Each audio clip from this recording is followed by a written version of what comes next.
À 2 heures au nord de Bangkok, Lopburi est surnommée la ville des singes. Les macaques à longue queue y vivent au cœur des rues, sur les toits, les câbles électriques et dans les temples.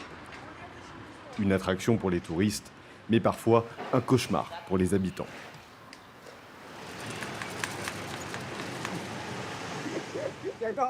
Je l'utilise pour leur faire peur. C'est important, sinon ils ne nous craignent plus.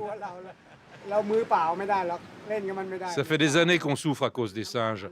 Les touristes viennent et trouvent cela amusant sans se rendre compte de la situation. Mais les gens qui vivent ici n'en peuvent plus. Excréments, dégâts, vols, destruction, c'est ce qu'on vit au quotidien.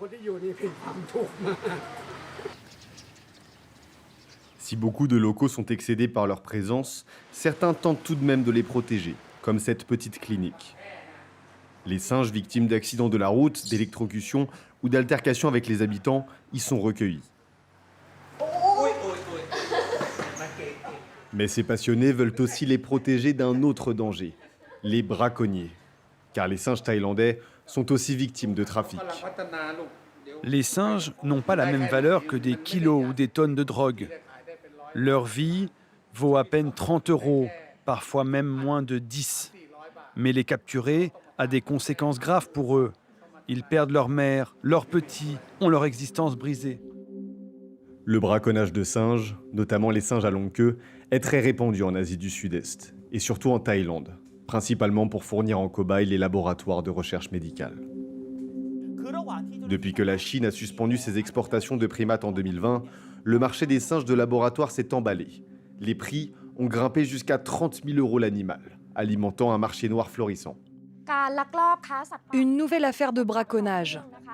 Plus de 100 macaques ont été saisis dans un bâtiment abandonné à Saraburi. Derrière ces trafics, des hommes d'affaires et parfois même des politiciens. Cette vidéo montre un haut responsable du ministère de l'Agriculture cambodgien manipulant des primates capturés. Poursuivi par la justice américaine pour son implication dans un réseau de trafic illégal, il a depuis été acquitté, faute de preuves.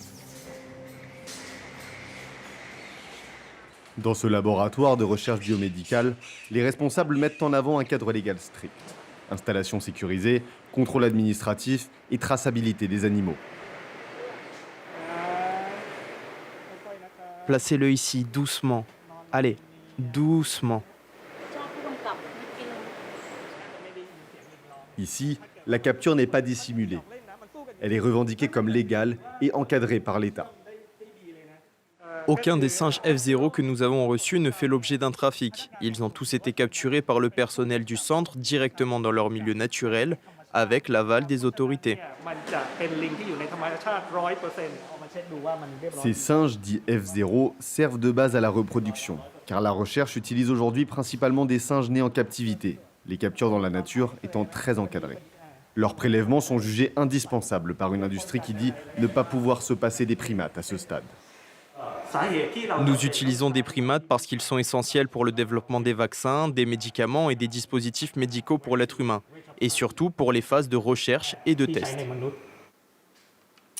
La recherche biomédicale mondiale repose encore en partie sur ces animaux, proches génétiquement de l'homme.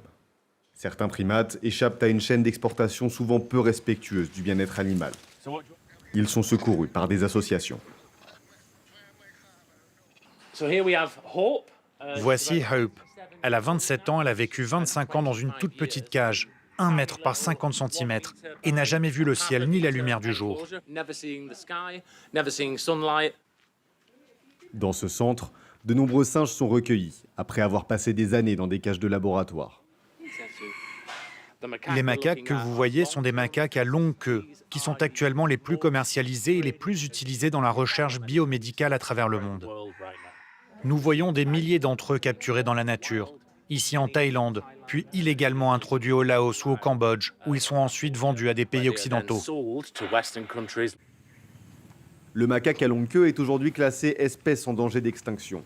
La pression combinée du braconnage, de la capture légale et de la perte d'habitat a provoqué un déclin rapide de ces populations dans plusieurs pays d'Asie du Sud-Est.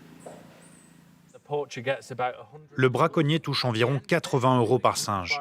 Mais les grandes entreprises d'élevage de macaques gagnent entre 17 000 et 21 000 € par animal. C'est ridicule. Cette industrie brasse des millions de dollars et c'est financé par les pays occidentaux. Malgré les efforts des autorités, la Thaïlande est un des pays les plus impactés au monde par le trafic illégal d'animaux. Un commerce qui rapporterait jusqu'à 9 milliards d'euros par an en Asie du Sud-Est.